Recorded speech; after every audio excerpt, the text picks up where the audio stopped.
భోగాపురం విమానాశ్రయాన్ని ప్రధాని నరేంద్ర మోదీ గారి చేతుల మీదుగా జాతికి అంకితం చేశారు.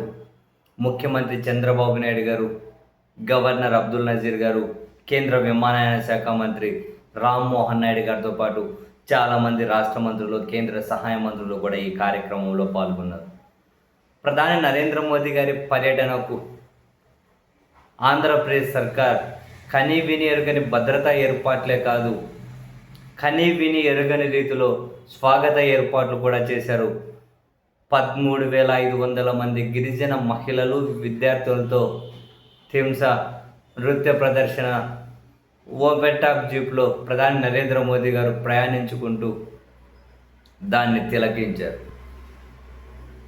వాళ్ళు నృత్యం చేస్తూ ఉంటే ప్రధాని గారు ఓపెన్ టాప్లో జీప్లో వెళ్తూ ఉన్నారు, వాళ్ళు నృత్యం చేస్తూ ఉన్నారు.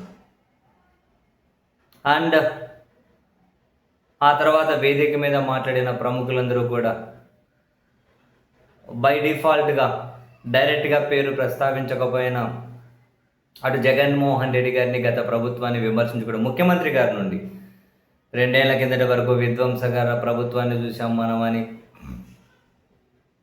ఉత్తరాంధ్రను వెకిలి చేశారని, ఏదో రకరకాలుగా ముఖ్యమంత్రి గారి దగ్గర నుంచి మిగిలిన ప్రసంగించిన వాళ్ళందరూ ఎర్ర బస్సు రాదన్నారు, ఎయిర్ బస్సు వచ్చింది, ఉత్తరాంధ్ర నుంచి ఇంక మొత్తం ఇక్కడ ఉన్నవన్నీ కనుక విదేశాలకు తీసుకెళ్ళి అమ్ముకుంటారు ఇక్కడ ప్రజలు, రకరకాలుగా.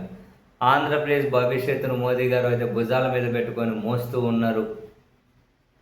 లోకేష్ గారు అయితే ఉత్తరాంధ్రకు మోదీ గారు వరం లాంటి వ్యక్తి, అండ్ వరం లాంటి వ్యక్తి అంటే విశాఖ స్టీల్ని కాపాడిన వ్యక్తి.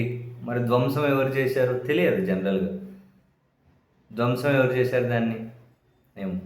సరే, మొత్తానికి అనుకుంటే భారీ ఏర్పాట్లు, భారీ స్వాగత ఏర్పాట్లు, రకరకాల పొగడ్తలు, ప్రశంసలు, మొత్తం మీద అయితే భోగాపురం విమానాశ్రయం అయితే అఫీషియల్గా ప్రారంభం జరిగింది. ఇక అక్కడి నుంచి అంతర్జాతీయ రాకపోకలు అలా అక్కడ స్టార్ట్ అవ్వగానే ఇటు విశాఖ విమానాశ్రయం అయితే మూతపడుతుంది.